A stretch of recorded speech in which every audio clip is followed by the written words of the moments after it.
San Andrés is not just a Caribbean paradise. It is an island that has been claimed by empires, fought over by corsairs, and shaped by the clash of cultures. A place where African rhythms, English prayers, and Spanish laws collided, leaving behind a history of survival, loss, and rebirth.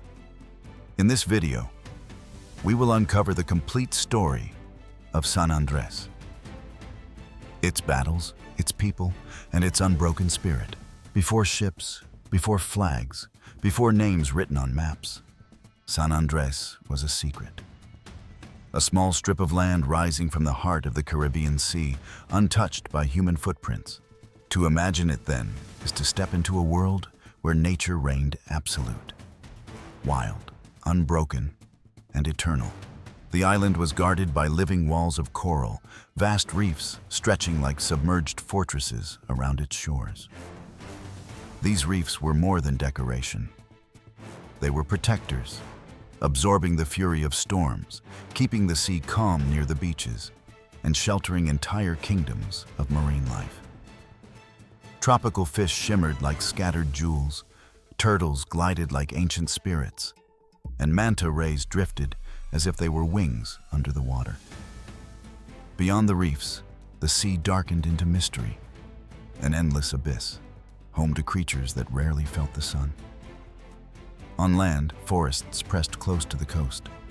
Palms swayed in the wind, like natural sentinels, their fronds whispering secrets to the waves. Fruit trees bent with abundance, mangoes, guavas, coconuts not yet harvested by human hands. The air was thick with the perfume of orchids and the salt of the sea, carried by trade winds that never stopped crossing the horizon. Streams of fresh water bubbled up in clear springs, feeding pools where birds came to drink and rest. This was a world of rhythms untouched by civilization. The mornings broke with the cries of seabirds circling high above the reefs. Afternoons sank into the hum of insects, the crash of surf on rock, and the slow descent of the sun into the ocean. Nights belonged to silence, thick, profound silence, interrupted only by the rustle of leaves or the distant roar of waves breaking against coral.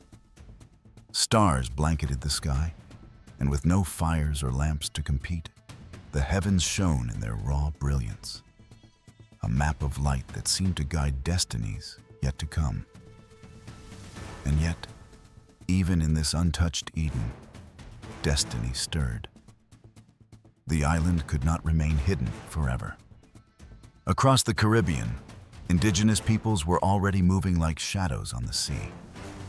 Skilled navigators from Central America, from the coasts of present-day Colombia, from other islands, scattered like pearls, traveled on dugout canoes, following the currents and the constellations.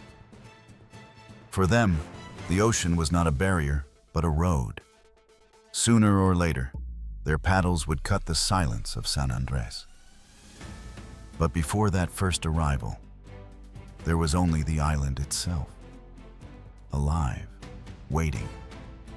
Its beauty was fragile and fierce at once. Fragile because ecosystems this delicate depend on balance.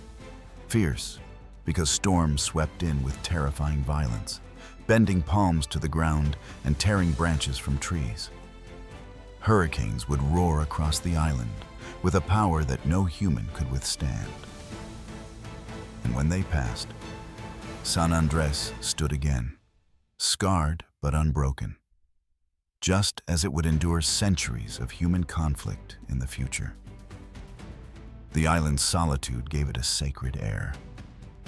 To picture it then is to picture the world before human ambition, a sanctuary of water and light, where every leaf had its place and every creature its rhythm. But history has a way of finding even the most remote corners. The same stars that glowed above San Andrés also guided the first sailors. The same currents that lapped against its reefs carried canoes and, later, ships with sails billowing like white wings. San Andrés was never destined to remain anonymous. Its reefs, its forests, its hidden streams, all of them were like a stage set, waiting for human stories to unfold. Soon, the silence of birds and waves would be broken by the sound of paddles, voices, and fire. The first visitors would not build empires or carve monuments, but they would leave traces. Ceramic fragments, fire pits, the faint memory of their presence carried through oral tradition. In that moment, San Andrés would change forever. The untouched paradise would begin its long transformation into a crossroads of cultures, ambitions, and struggles. And the first chapter of its human story would belong to the indigenous navigators, pioneers of the sea, whose canoes marked the beginning of everything that followed. Long before European sails appeared on the horizon, the silence of San Andrés was broken by paddles. They came not from Spain or England, but from the hands of indigenous navigators, men and women who knew the sea better than any map could tell. These were not conquerors with armies or missionaries with crosses. They were seafarers, explorers, and survivors, moving through the Caribbean like veins of a living body, carrying with them stories, songs, and skills honed by centuries of ocean travel. They arrived in dugout canoes carved from single tree trunks, some large enough to carry entire families. Their sails were woven from palm fibers, their ropes twisted from natural cordage. With no compass, they read the color of the water, the flight patterns of birds, and the position of stars. What to others seemed like endless ocean, to them was a network of highways, currents flowing in predictable patterns leading from one island to another. For these first visitors, San Andrés was not a conquest, but a sanctuary.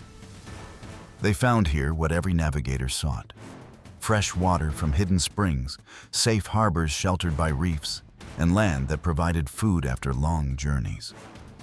Fish were plentiful, coconuts grew wild, and fruit trees offered sustenance.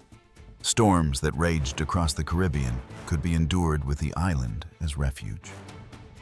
To these travelers, San Andrés was a gift from the sea itself. They left no fortresses, no palaces, no written records. Their presence is whispered only in fragments: pieces of pottery, stone tools, charred remains of campfires buried under layers of sand. Yet in these fragments lies the first chapter of the island's human story. Archaeologists tell us these visitors likely came from the coasts of Central America and the northern shores of South America, perhaps the ancestors of the mosquito or the cuna, who knew how to live between forest and ocean. Their stays were seasonal, not permanent. They would land, fish, gather fruit, build temporary shelters, and move on again when the wind shifted. But in their brief visits, they wove San Andrés into a larger web of human connection across the Caribbean. Imagine them meeting others at sea, exchanging shells, pigments, seeds, or stories, objects and ideas that would later spread from island to island. San Andrés was not yet a colony, but already it was part of a network, a subtle knot tying together distant peoples. And in their culture, they carried more than tools. They brought rhythm. The beating of drums carved from hollow wood echoed across beaches, blending with the crash of waves.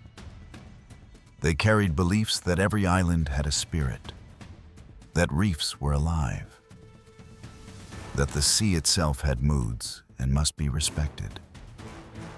To set foot on San Andrés was not only to find shelter, but to enter a sacred space, part of a cosmic order that stretched across sea and sky.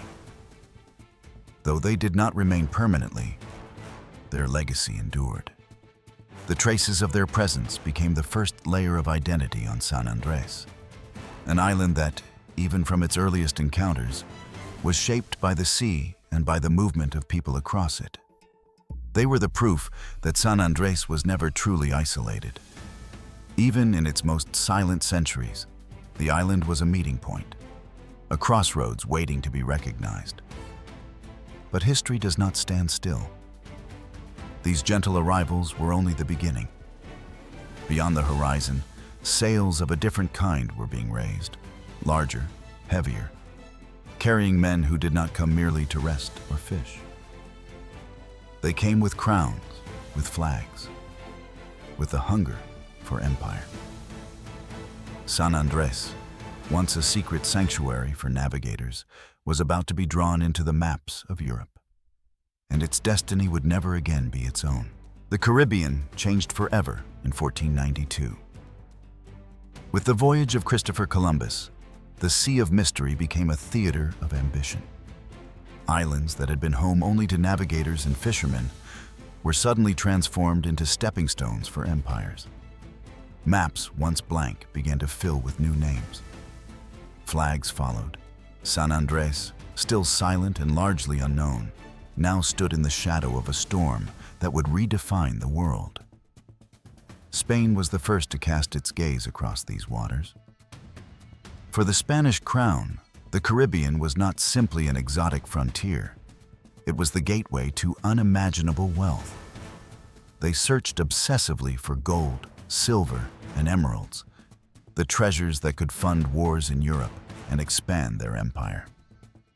Hispaniola, Cuba, and the mainland drew their immediate focus, where veins of precious metals promised quick riches.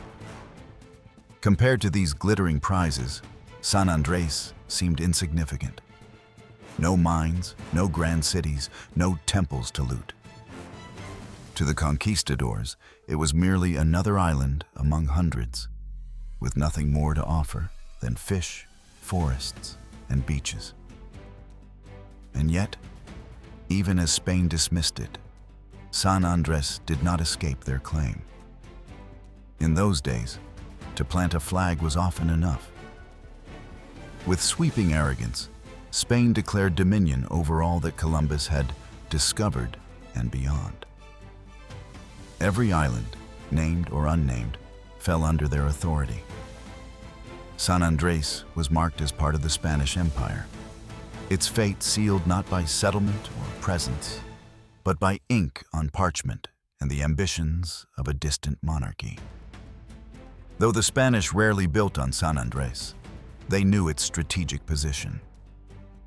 It lay at a maritime crossroads, a natural waypoint between Central America, the Colombian coast, and the routes leading north to Jamaica and Cuba. For sailors battered by storms, its reefs and freshwater springs could mean survival. For merchants and soldiers, it was a place to stop, repair, and rest. Slowly, the island's anonymity began to fade. The earliest European charts are a fascinating puzzle. San Andrés appeared under different names depending on the cartographer, sometimes confused with nearby islands, sometimes drawn as a mere dot without scale or accuracy. For European mapmakers, the Caribbean was still a place of shadows and rumors, but every chart that included San Andrés brought it one step closer to the consciousness of the Old World. Spain's claim, however, was not secure. The 16th century was an age of competition, when the Caribbean became the chessboard of Europe.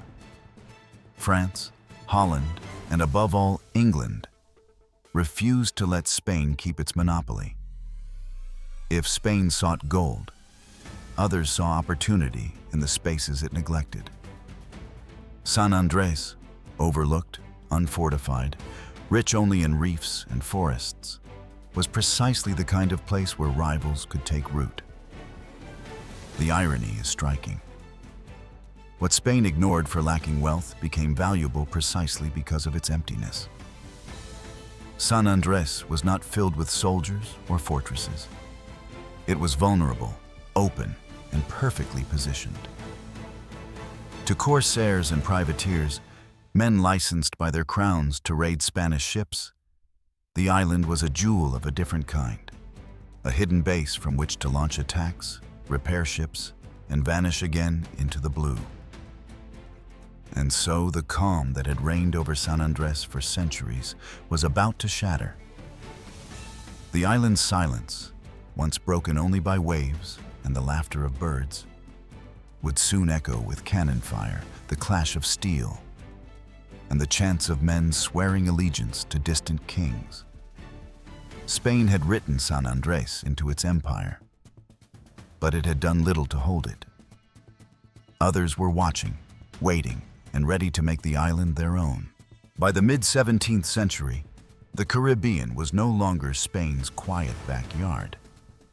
It had become a battlefield of sails and cannons, where every island could shift the balance of power. Spain still claimed San Andrés, but their neglect left it exposed. Into this void sailed the English, and with them came the corsairs. For England, San Andrés was not just another island. It was a shield and a sword at once. A shield because its reefs and hidden coves offered safe refuge far from the reach of Spanish garrisons. A sword because from these waters, corsairs could strike at the lifeblood of Spain's empire, the treasure fleets. Every year, galleons heavy with silver from Peru and Mexico crossed the Caribbean on their way to Seville. To catch one of these ships was to seize a fortune. San Andrés, nestled on their routes, became the perfect ambush point. Corsairs were not mere thieves of the sea. Many carried royal commissions, licenses from the English crown that gave them legitimacy. To Spain, they were pirates, criminals deserving the noose. To England, they were patriots weakening a rival empire. They operated with discipline, codes of conduct, and networks of allies.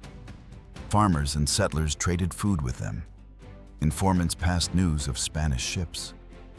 In return, corsairs shared plunder, rum, and protection.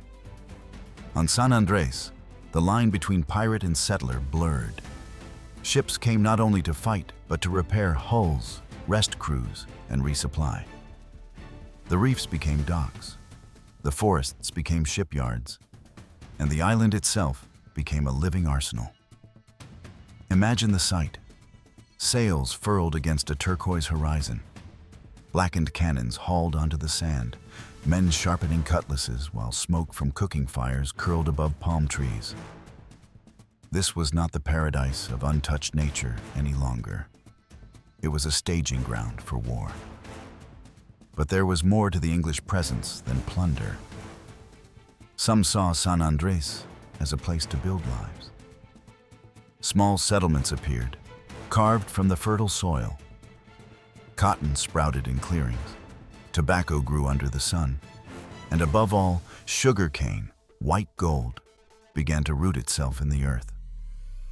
This crop, sweet and deadly, would transform the island's destiny, binding it to the cruel machinery of slavery.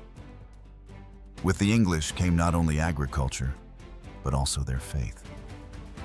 They brought Protestantism, planting wooden churches where psalms rose in defiance of Spanish Catholic rule. On an island claimed by Spain, the ringing of Protestant hymns was a quiet rebellion, a sign that culture could be as powerful as cannons. Over time, this faith became part of the island's identity, surviving even after empires shifted again and again. The Spanish, of course, did not ignore this intrusion. Skirmishes erupted. Warships appeared on the horizon, flags whipping in the wind, cannons ready. Sometimes the Spanish expelled the English, only for them to return months later. Other times battles ended with fire and smoke over the reefs, leaving wrecks beneath the waves, wrecks that divers still find today, silent testaments to those clashes. San Andrés became a pawn in the greater rivalry between empires, passed back and forth like a prize neither could fully hold. And yet, for all its turmoil, the English imprint on the island ran deep. Their language seeped into daily life. Their customs took root in households. Their Protestant churches survived even under Spanish rule. Most enduring of all was the culture of the corsairs, a mixture of defiance, adaptability, and independence. In a place where laws were uncertain and flags changed often, survival depended less on royal decrees and more on strength, cunning, and solidarity. By the late 1600s, San Andrés was no longer a secret. It was a contested crossroads, shaped by raids, trade, and the relentless push of European ambition. The corsairs had carved their chapter into its story, but the island's fate was only beginning to unfold. Soon, a new wave would arrive. Not just fighters or raiders, but settlers with families and dreams of permanence. They were Puritans, and their arrival would mark the start of a harsher, more complex age. One of plantations, slavery, and a cultural legacy that still echoes through San Andrés today. In 1629, San Andrés ceased to be only a hideout for corsairs. That year, a different kind of ship reached its shores, not filled with cannons and plunder, but with families, tools, and seeds. They were Puritans, English settlers fleeing religious persecution, seeking a place where they could worship in freedom and build a life from the soil itself. The Puritans were disciplined and devout. They believed God demanded simplicity, hard work, and purity of faith, untainted by the hierarchy of the Anglican Church or the authority of the crown. For them, San Andrés appeared as a blank canvas, fertile land under a tropical sun, far from kings and bishops, where they might finally shape a community according to their strict beliefs. Stepping onto the island was both a revelation and a shock. The land was rich, but unfamiliar. The climate was harsher than England's, with scorching heat, sudden storms, and a cycle of hurricanes that could wipe out fields in a single night. Still, they persevered. They cut through the forests, divided plots, and planted cotton, tobacco, and above all, sugarcane. Within years, sugar became the heartbeat of the island. Sweet to the taste, bitter in consequence, because sugar required labor, endless, brutal labor. At first, the Puritans worked the land themselves, sometimes aided by passing indigenous visitors. But the demand grew too great. Soon, slave ships began to arrive, carrying Africans in chains, ripped from their homelands and forced to toil in the fields of San Andrés. Under the sun, among the cane stalks, a new chapter began. One that would define the island's identity for centuries. The Puritans built more than plantations. They built wooden houses raised on stilts, sturdy against storms.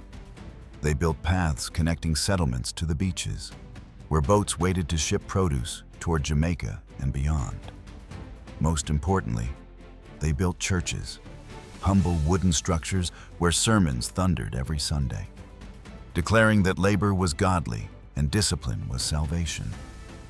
Protestant hymns floated across the fields, mingling with the cries of enslaved Africans and the crash of waves against coral reefs. Life was strict, sometimes joyless. The Puritan ethos demanded modesty, silence, and obedience. Yet paradoxically, it was on this foundation that San Andrés' diversity grew. The enslaved Africans brought languages, rhythms, and spiritual practices that could not be erased.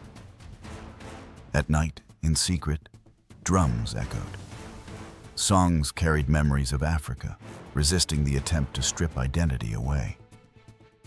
Slowly, inevitably, the cultures began to intertwine. English words mixed with African intonations, foods blended, the coconut and plantain joining with wheat flour and salted fish. Out of pain, a hybrid identity began to emerge. This dual world, the stern order of Puritan settlers and the resilient spirit of the enslaved, created the first true society of San Andrés. It was fragile, but also vibrant. The island was no longer just a base for passing ships. It had families, fields, rituals, and rhythms. It was alive in a new way. But the very success of these settlements drew danger. Spain still claimed San Andrés as its own. To the Spanish crown, these English colonies were an insult, a trespass in their waters. And so the stage was set for new confrontations. Warships and soldiers would appear, determined to stamp out the Puritan presence. Each side invoked God and king. Each saw the island as rightfully theirs. For the settlers, this was more than politics. It was survival. The Puritans had left England to escape authority, but authority found them again in the Caribbean. Their communities, fragile yet determined, now faced the might of empires. The island that had once been silent now stood at the heart of a contest far larger than itself. San Andrés was no longer just a refuge. It had become a prize. By the late 17th century, San Andrés had become a pawn on a chessboard where kings never set foot, but where their ambitions collided. England and Spain, two of Europe's fiercest rivals, were locked in a struggle for supremacy. To Spain, the Caribbean was the lifeline of its empire, a sea of gold and silver. To England, it was an open door, a chance to carve out power at Spain's expense. San Andrés, small though it was, found itself caught in the middle. The island had grown into a modest but thriving community. Puritan settlers tilled fields of sugarcane, while enslaved Africans provided the backbreaking labor that sustained the economy. Protestant churches stood proudly on the hills, their bells ringing over fields and reefs. To England, these settlements represented a legitimate claim. To Spain, they were an intolerable intrusion. The clashes came in waves. Spanish warships would appear on the horizon, their sails swelling in the trade winds, their cannons glinting in the sun.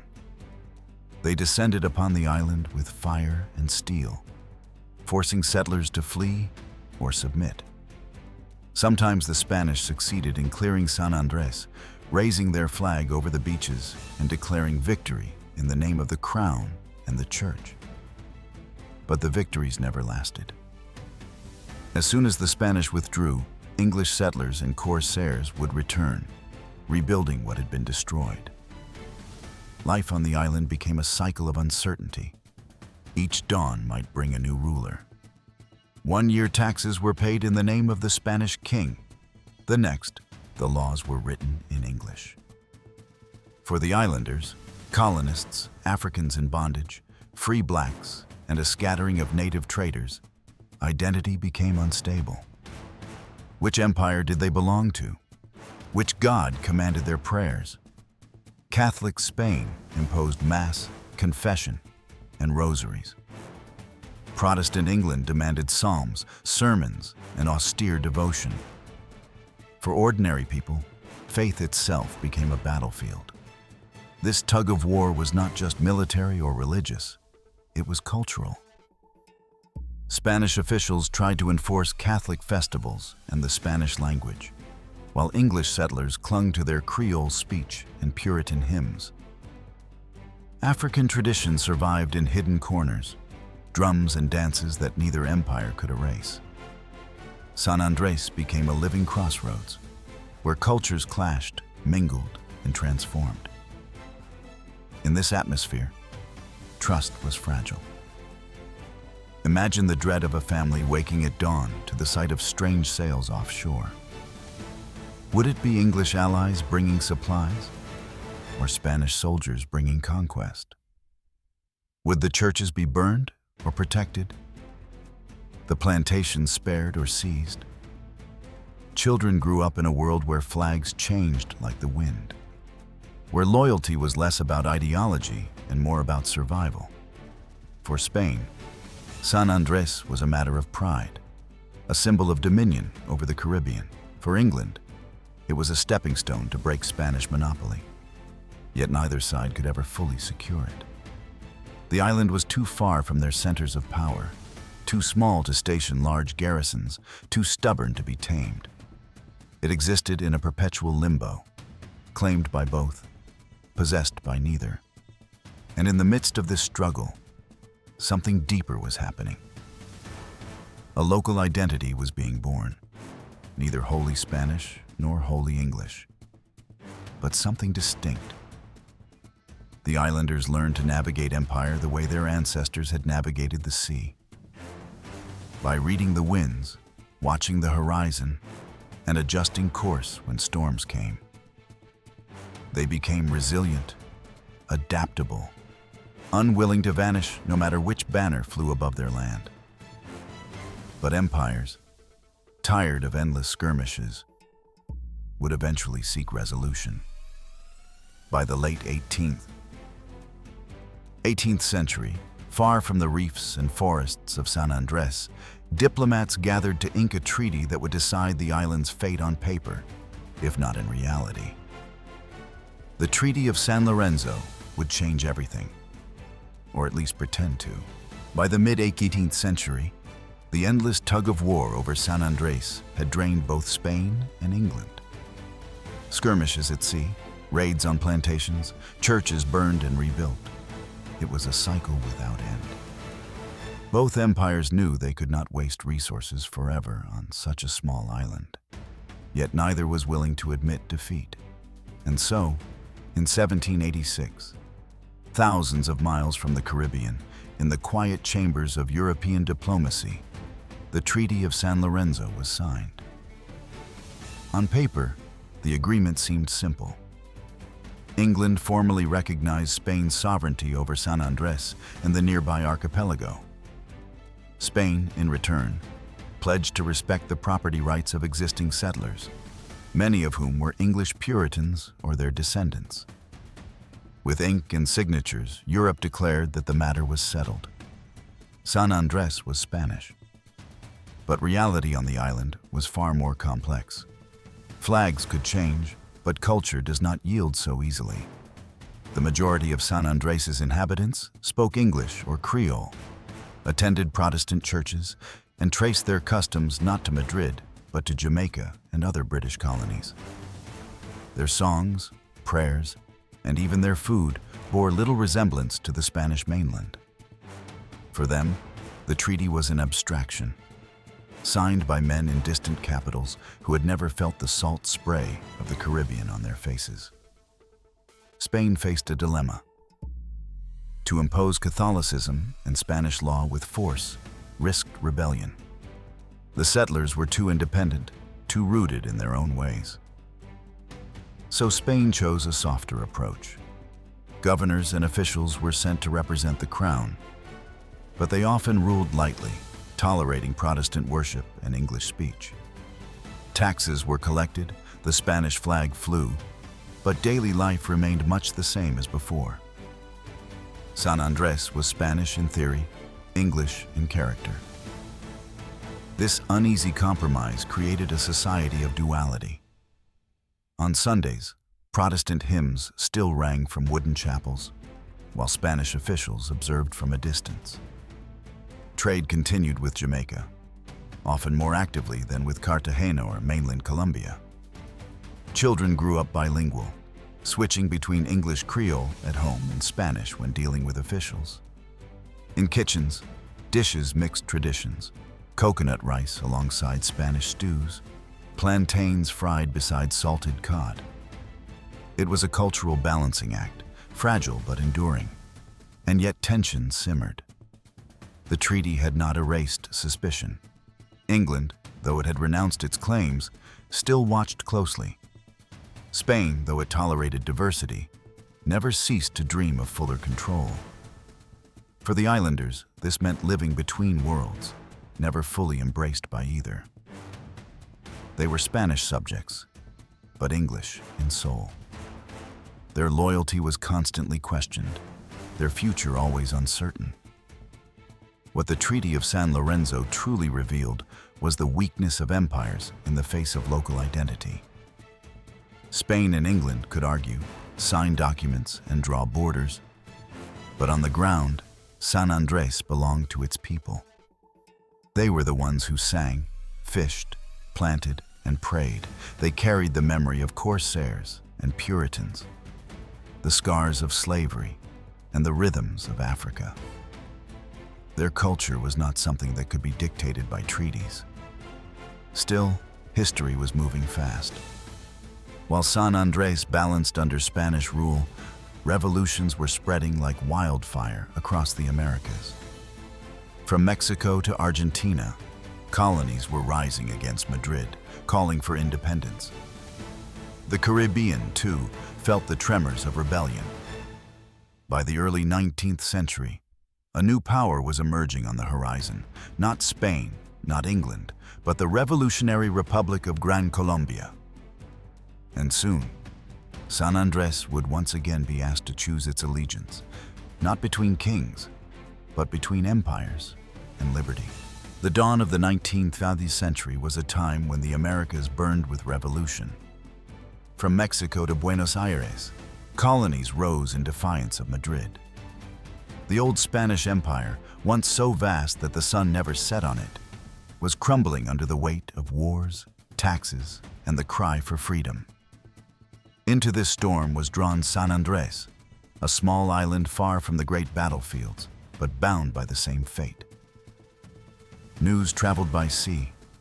Sailors brought whispers of Bolívar and his armies, of independence declared in Caracas, Bogotá, and Quito. On the docks of San Andrés, men unloading barrels of fish and bundles of sugar cane would pause to exchange rumors. Spain is retreating. Colombia is rising. The Caribbean will change forever. For islanders who had long lived under distant rulers, the idea of a republic, a nation not of kings, but of citizens, was electrifying. In 1821, Gran Colombia was proclaimed, uniting modern-day Colombia, Venezuela, Ecuador, and Panama. It was a bold experiment, a dream of continental unity under leaders like Simón Bolívar and Francisco de Paula Santander. Just 1 year later, in 1822, San Andrés pledged allegiance to this new republic. For the first time, the island voluntarily chose its future. But allegiance on paper was easier than integration in reality. The people of San Andrés were not like those on the mainland. They spoke English Creole, not Spanish.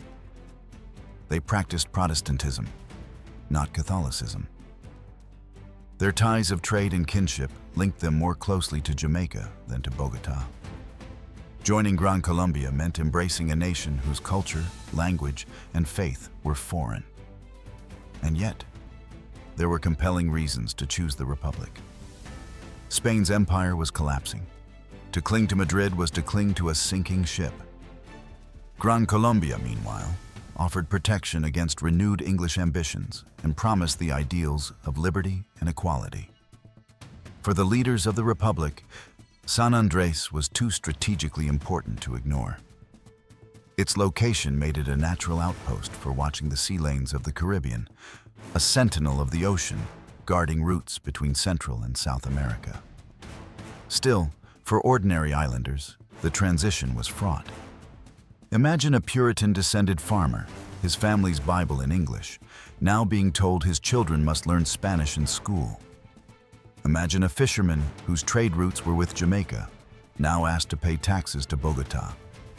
Independence was supposed to bring freedom, but in practice, it brought new rules, new expectations, and new forms of authority. Yet the people of San Andrés adapted. They always had. Just as they had endured the cycle of Spanish and English domination, they now adjusted to the Republic. They continued to plant coconuts and sugarcane, to fish the reefs, to sing hymns in Protestant chapels. At the same time, they began to weave elements of their new political identity into daily life. Colombian flags fluttered beside wooden houses. Local leaders swore oaths to Bolívar, and the idea of belonging to a republic, however distant, took root. But unity with Gran Colombia was fragile. The republic itself would eventually fracture under regional tensions, breaking into separate nations. For San Andrés, this meant another shift in allegiance. this time to the state of New Granada, the predecessor of modern Colombia. Once again, the island's destiny was tied not by its own choice, but by the tides of history sweeping across the continent. Still, there is something remarkable about this chapter. For centuries, San Andrés had been a prize seized and contested by distant powers. In 1822, for the first time, it chose its path, declaring loyalty to a republic that promised liberty rather than conquest. Whether or not that promise was fully realized is another story. But for the people of the island, it marked a turning point. They were no longer pawns in a game between Spain and England. They had stepped, however cautiously, into the modern age of nations. The revolution, however, was not just political. It transformed the way islanders saw themselves. They were no longer merely settlers, slaves, or corsairs' descendants. They were citizens, at least in theory, of a republic born from struggle. This identity would remain contested, reshaped, and even resisted in years to come. But it planted a seed. And as San Andrés settled under the Colombian flag, life turned once more to its rhythms of survival. The people returned to their seas and their soil. Fishing boats set out at dawn, and coconut palms swayed in the trade winds. The island's story was far from over. In fact, its most defining chapter, the creation of an economy balanced between sea and land, was about to begin. Through much of the 19th century, the heartbeat of San Andrés was not cannons or treaties, but the steady rhythm of sea and soil. While empires and republics debated ownership, the islanders built their survival on what the land and ocean gave them. This was an economy of balance, an unspoken pact between man, palm, and wave. The sea came first. At dawn, fishermen launched their wooden canoes into waters that glowed with the first light. They knew the reefs as if they were roads, every channel, every hidden cove. Some paddled far, following the movement of fish schools guided by birds above. Others stayed close, diving for lobster, queen conch, and snapper. The conch, with its spiraled shell, was more than food. Its hollowed form became a trumpet, a horn that could call across the water, announcing the return of a catch or warning of storms. Fishing was not just survival, it was culture. Songs were sung while mending nets, stories told while gutting fish under the shade of palms. Knowledge passed from father to son, from mother to daughter. Which winds carried fish close? Which stars marked the best nights for setting traps? In San Andrés, the ocean was both a pantry and a classroom. On land, another kingdom thrived, the kingdom of the coconut. By the early 1800s, coconuts had become the island's white gold. Vast groves spread across the sandy soil, their tall trunks bending like green spears in the wind. Every part of the fruit was used. The sweet water refreshed fishermen on hot days. The white flesh fed families and flavored dishes. The husk became rope, mats, and brushes. Even the shells, hard and polished, served as cups or fuel. But the true power of the coconut was trade. Ships carried dried coconut meat, copra, across the Caribbean to Central America, Jamaica, and beyond. In return came cloth, tools, salt, and the goods that San Andrés could not produce itself.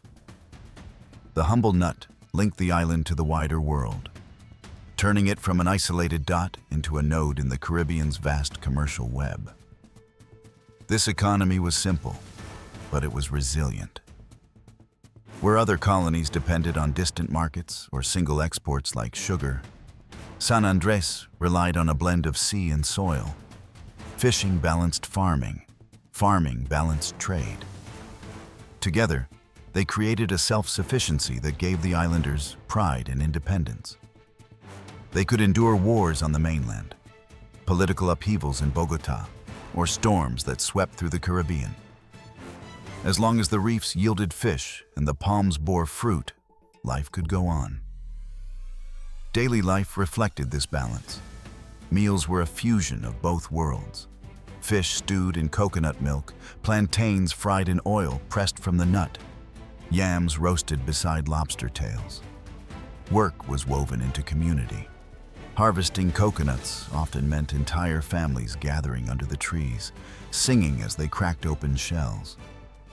Fishing expeditions became shared ventures, with the catch divided fairly among crew and kin. And yet, beneath this harmony, there were challenges.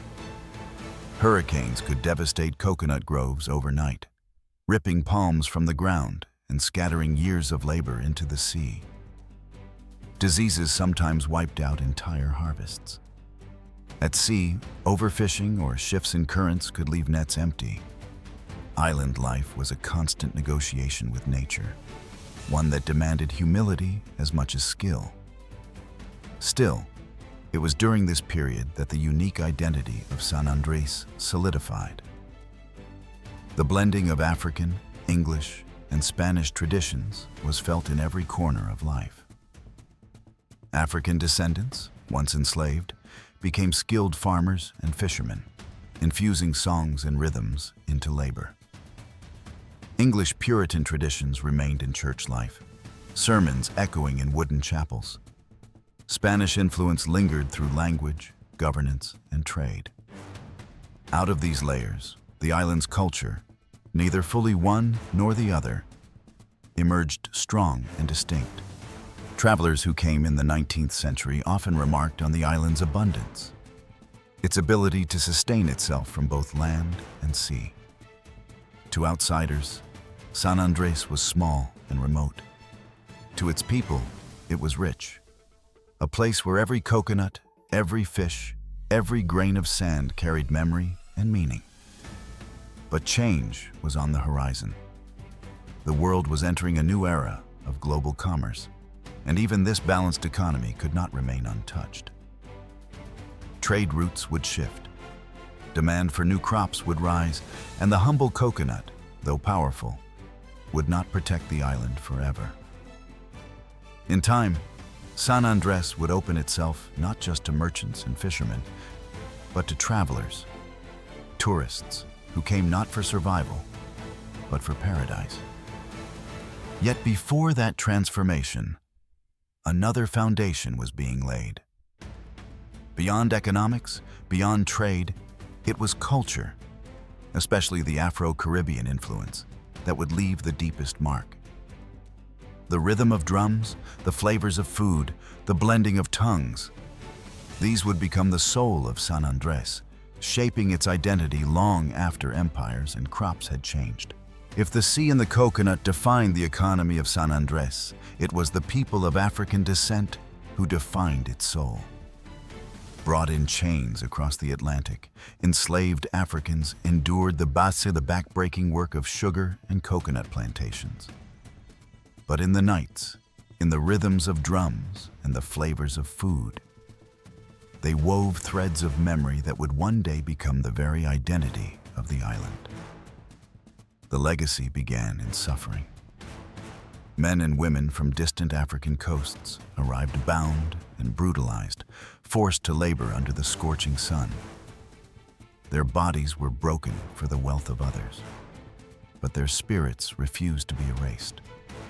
Even when their names were replaced, their languages forbidden, their gods suppressed, they carried memory in the only way they could, through song, rhythm, and ritual. Drums were their lifeline. On moonlit nights, in hidden clearings, the beat of hollowed logs echoed like a heartbeat across the island. The rhythm was more than music. It was history, prayer, and resistance. Each beat carried fragments of homelands left behind, reminders of ancestors, and coded messages of survival. Those rhythms seeped into daily life, blending with Protestant hymns and English words to form something entirely new. A sound that was neither African nor European, but uniquely San Andrés. The same blending unfolded in language. Over generations, English, African dialects, and Spanish intermingled, producing the Creole tongue that still lives today. In Creole, words of prayer, love, and defiance found voice. It was the language of the market, the kitchen, the fishing boat. To speak it was to claim identity, a reminder that the island's culture was not dictated from Bogotá or Madrid, but born of its own soil and sea. Faith, too, bore the Afro-Caribbean imprint. Though many were forced into Protestant churches, African traditions did not vanish. They adapted, camouflaged, surviving beneath the surface. Prayers mingled with chants, psalms carried echoes of ancestral songs.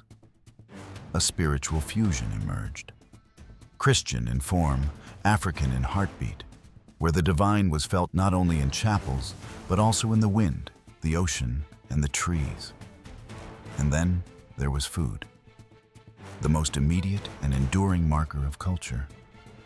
In pots simmering over wood fires, African heritage mixed with Caribbean abundance. The rondon became the emblem of this blend, a thick, rich soup of fish, conch, plantains, yams, and coconut milk, cooked slowly until flavors melted together. It was more than a dish. It was community. Rondon was prepared in great pots, enough for many, eaten at festivals and gatherings, symbolizing unity. Each bite carried the memory of survival, African ingenuity adapting to Caribbean soil. Clothing and dance, too, bore this imprint. Bright fabrics, beads, and headdresses enlivened festivals, transforming hardship into celebration. Dances told stories of journeys, of resistance, of longing. Movements carried echoes of Africa, but blended with European instruments and Caribbean melodies. The result was culture that was not borrowed, but created, born of necessity and resilience. Over time, this Afro-Caribbean foundation became inseparable from San Andrés itself. Even as treaties changed flags, even as Bogotá claimed authority, it was the Afro-descendant community that kept the island's identity alive. Their music filled the streets, their language shaped conversations, their food defined the taste of home. Without them, San Andrés would have been a nameless outpost. With them, it became a culture. And this culture was not static. It was defiant. To sing, to cook, to speak Creole was to resist erasure. For centuries, the world tried to impose order: Spanish Catholicism, English Protestantism, Colombian governance. But the Afro-Caribbean legacy turned imposition into fusion, creating something empires could never fully control. That legacy gave San Andrés a strength that would endure every storm, political or natural. By the mid-20th century, when tourists began to arrive, what they saw as island charm was in fact the product of this long struggle. The rhythms, flavors, and colors forged by Afro-Caribbean resilience.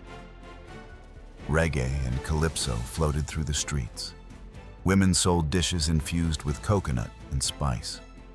Children spoke Creole on the beach, then Spanish at school. Every gesture, every sound was a reminder of centuries of survival. The Afro-Caribbean influence was not just part of San Andrés, it was its heartbeat. And as the island moved into the modern era, this identity would prove both a treasure and a shield. For in the coming century, San Andrés would open its doors to the world through tourism.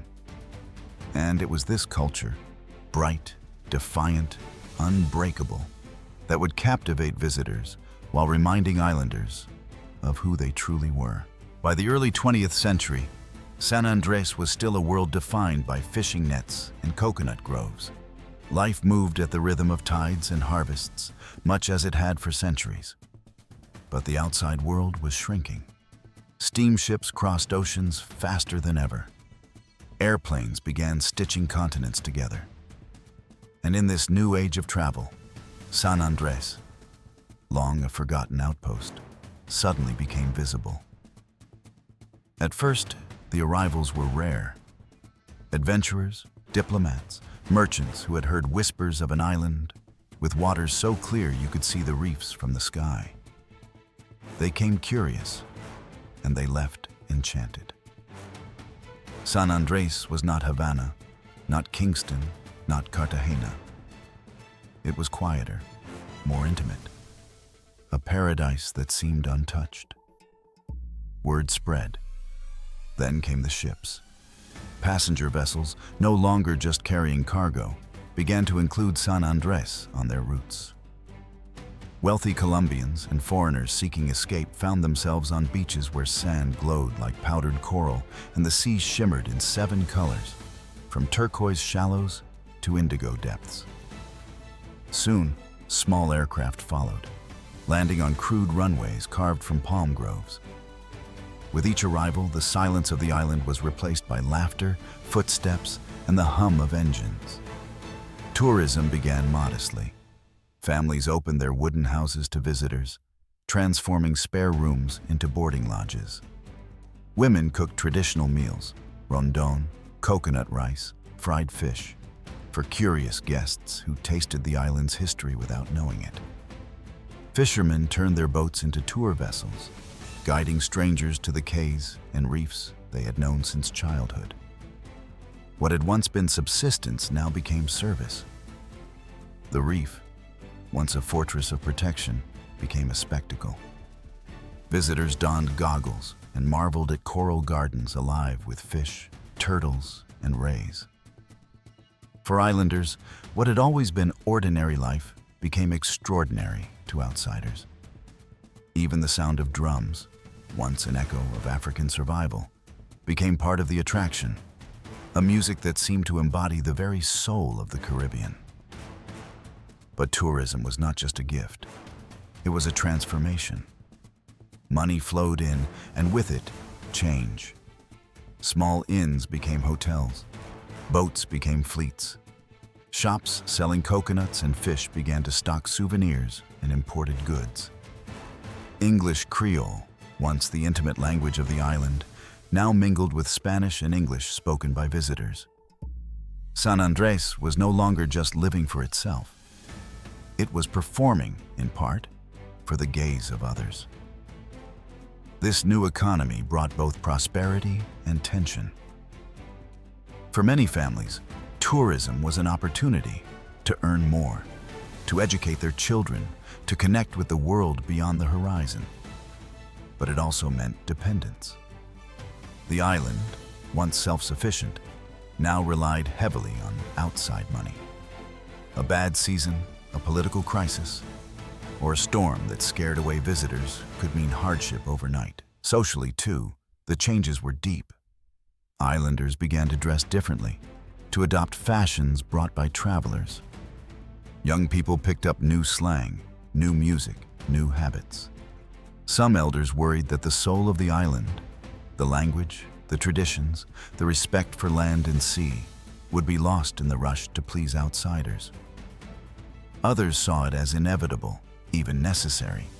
Survival now meant adaptation. And yet, amid this transformation, the core of San Andrés' culture endured. Tourists might come for beaches, but they also encountered the Afro-Caribbean heartbeat that pulsed through daily life.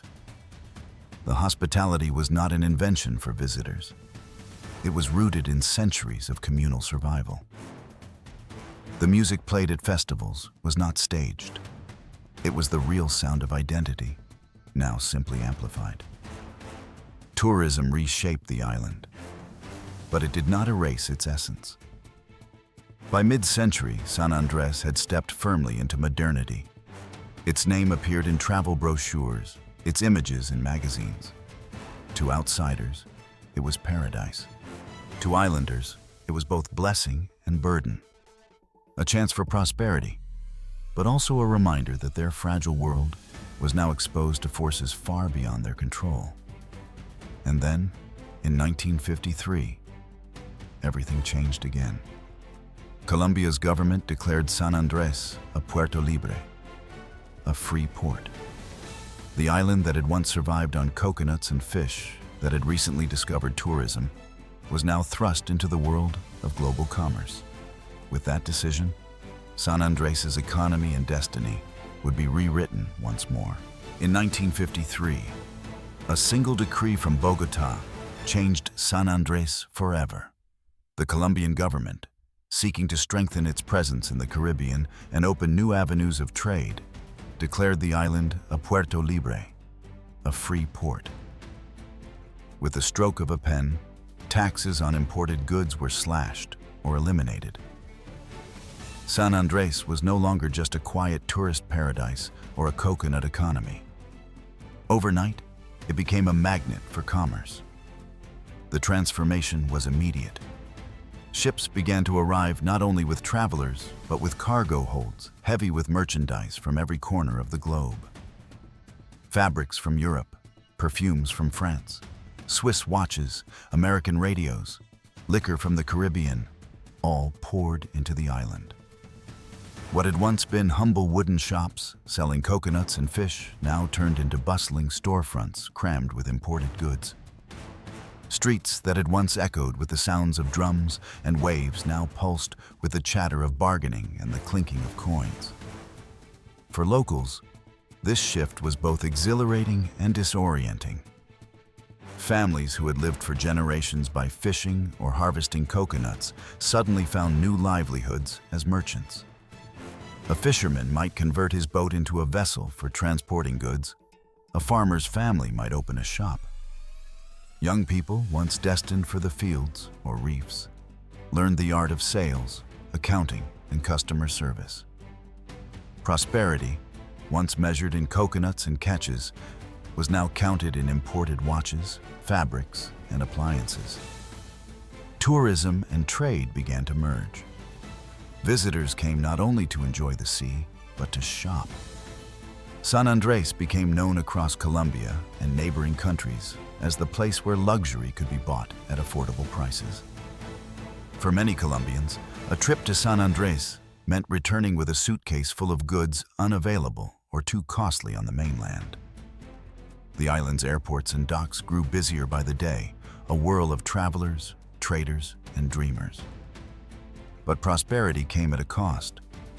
San Andrés was small, its land limited, its resources fragile. The sudden influx of people strained every part of its fabric. Merchants from the mainland moved to the island. Drawn by opportunity, populations swelled rapidly. Houses multiplied, sometimes built hastily without planning. The roads filled with vehicles, the shoreline crowded with new constructions. What had once been a quiet community was now a buzzing commercial hub. The strain showed most clearly in the environment. More people meant more pressure on fresh water, more waste, more boats crowding the reefs. The corals, once pristine, began to suffer from pollution and overuse. The delicate balance of sea and land that had sustained San Andrés for centuries now faced a relentless assault. Culturally, too, change was profound. The Raizal community, the Afro-Caribbean descendants who had carried the island's traditions, felt their identity slipping under the weight of newcomers. Spanish began to dominate over Creole in markets and schools. Protestant churches that had anchored communities for centuries now stood beside growing Catholic congregations brought by migrants. The rhythms of reggae and calypso still played, but they had to compete with the new pulse of commerce. And yet, the free port was not only disruption, it also gave the islanders leverage. Prosperity meant education for their children, better healthcare, improved infrastructure. It gave them visibility in Colombia, transforming San Andrés from a remote territory into a prized jewel. For many, it was a chance to finally share in the modern world, to walk the line between tradition and progress. Still, the question lingered. Could this prosperity last? Free trade brought riches, but it also brought dependency. If policies changed, if tourism waned, if resources dried up, what would remain? Already some islanders warned that the coconut groves were shrinking, the fish scarcer, the corals whitening. Others worried that their culture, their language, their music, their sense of belonging was being diluted by waves of outsiders and the lure of quick profit. By the 1960s and 70s, these tensions grew sharper. San Andrés was wealthier than ever, but also more fragile than ever. The island had been thrown into the currents of globalization, carried by forces it could not fully control. And soon, those forces would demand an even greater price. Because prosperity had awakened appetites. More people, more buildings, more consumption. And for a small island, there are limits that cannot be ignored. San Andrés now stood on the edge of a paradox. Modern, connected, and thriving, yet also more vulnerable than at any time in its history. The next chapter of its story would be about survival. Not from pirates or empires, but from the very weight of its own success. The prosperity of San Andrés in the decades after 1953 came like a tidal wave, fast, overwhelming, and unstoppable. But every wave, no matter how dazzling, eventually crashes. The free port brought wealth, but it also brought something the island was not prepared for: growth without limit. And for a place as small and fragile as San Andrés, unlimited growth became a silent crisis. By the 1970s, the island's population had more than doubled. Families from the Colombian mainland migrated in search of opportunity. Merchants, workers, even those escaping poverty elsewhere, poured in. Houses multiplied, pressing inland against coconut groves and outward toward the sea. What had once been sandy paths became paved roads, buzzing with cars and motorbikes. The silence of the nights was broken by traffic, music, and neon signs advertising duty-free goods. The pressure on the land was immediate. Fresh water, always limited, struggled to keep pace with demand. Wells began to run dry. Forested areas, once shelters for birds and springs, gave way to construction. Waste, once absorbed naturally by the island, now piled high, straining inadequate systems. The paradise that visitors saw in postcards was beginning to hide an uncomfortable truth. The greatest victim, however, was the sea. The coral reefs, those living fortresses that had protected San Andrés for millennia, were being smothered. More tourists meant more boats. More anchors dropped carelessly onto delicate corals. Pollution from sewage and runoff poisoned the waters. Fishermen, pressed by rising demand, took more than the reefs could replenish. Lobsters, once abundant, grew scarce. The corals themselves began to bleach, turning ghostly white, their vibrant life drained by stress and heat. Scientists warned that if the reefs died, so too would the island's protection from storms and its livelihood from tourism. At the same time, another erosion was taking place. An erosion not of stone or coral, but of identity. The Rizal people, descendants of Africans and English Puritans, had carried the island's culture through centuries of empire and survival. Their language, Creole, was the sound of home. Their churches, their songs, their food, their stories defined what it meant to be San Andresano. But with each wave of newcomers, their space seemed to shrink. Spanish began to dominate schools and businesses. Rizal children taught in Spanish rather than Creole grew up distanced from their mother tongue. Catholic churches multiplied beside Protestant chapels, shifting the island's spiritual balance. Festivals once rooted in Afro-Caribbean tradition were reshaped for tourists, polished into performances rather than lived rituals. To many Rizals, it felt as though their very existence was being turned into a commodity, something to be packaged and sold rather than honored and lived. The result was tension. Beneath the veneer of paradise, debates raged about who truly belonged to San Andrés and what future the island should claim. Local leaders warned of cultural extinction.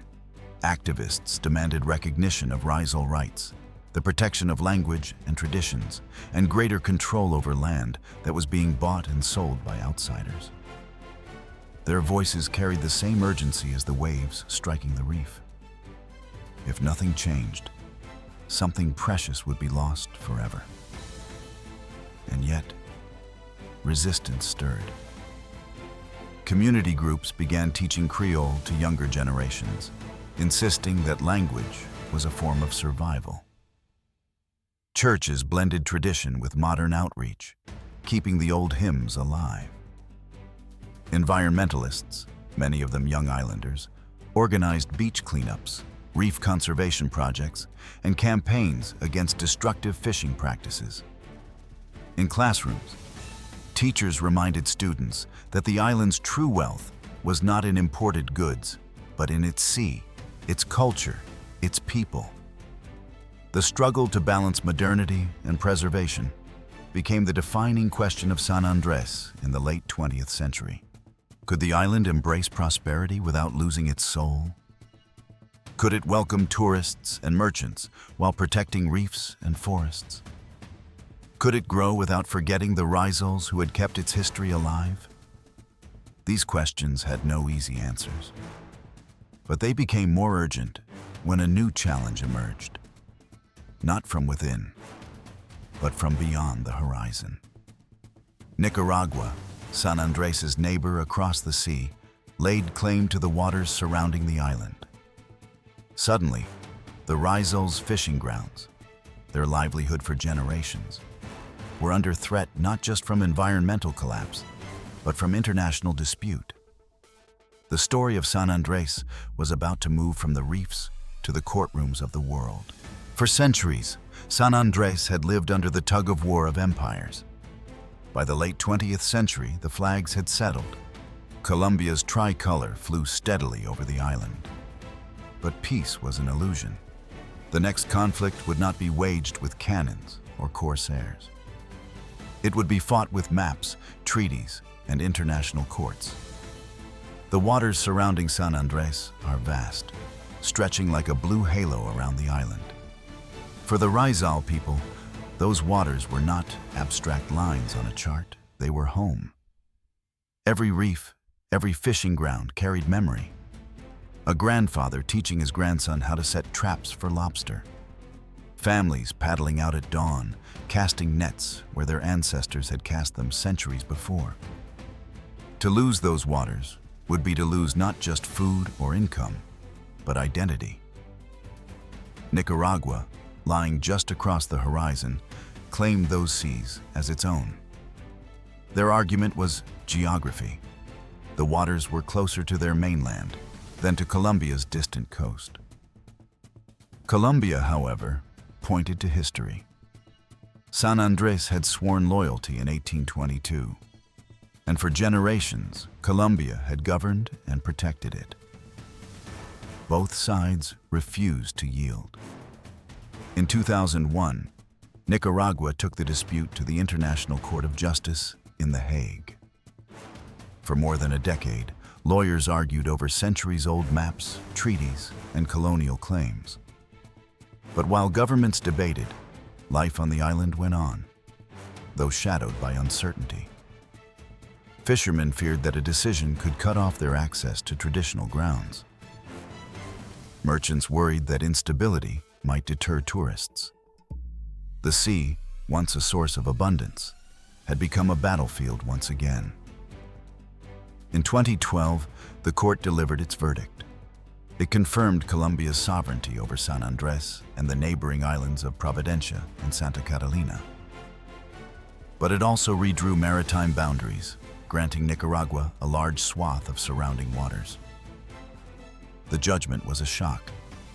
Overnight, Colombian maps were altered, and with them, the lives of San Andrés' people. Though the land was still theirs, much of the sea that sustained them had slipped away. The reaction was one of grief and anger. In Bogotá, politicians denounced the ruling. On the island, fishermen stared out at waters they could no longer legally fish, waters their families had depended on for generations.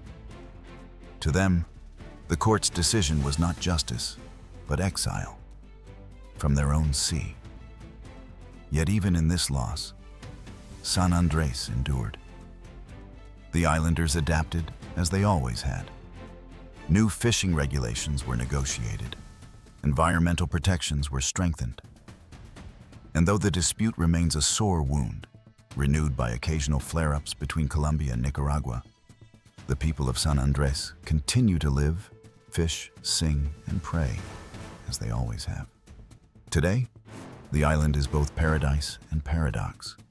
To visitors, it is a jewel of the Caribbean, the sea of 7 colors, white beaches, reggae rhythms drifting from speakers in beachside bars. But beneath the postcard, beauty lies a constant struggle to protect fragile reefs, to preserve Rizal culture, to balance tourism with sustainability.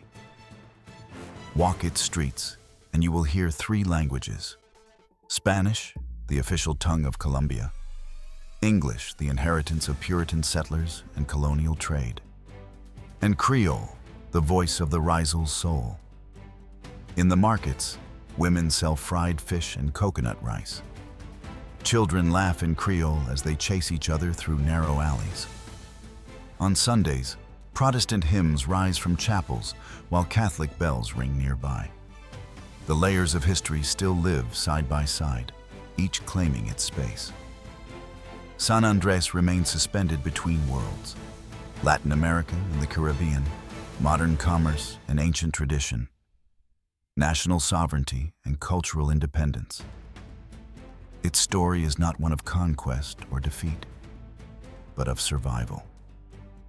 Empires have come and gone. Flags have risen and fallen. Yet the people endure. If you stand at the edge of the reef at sunset, watching the sky bleed into the sea, you can feel it. The island carries its scars like coral, carries the memory of storms, but it also carries hope. Every drumbeat, every hymn, every Creole word spoken is proof that identity cannot be erased. Not by treaties, not by tourism, not by time. San Andrés is more than an island. It is a testimony that even the smallest of places can bear the weight of empires and still remain itself. A testimony that survival is not just about holding land, but about keeping memory alive. And as long as the sea of 7 colors surrounds it, as long as the Rizal people guard their roots, San Andrés will not be forgotten. It will continue to live between memory and future, between waves and winds. An island that has endured every storm and still sings.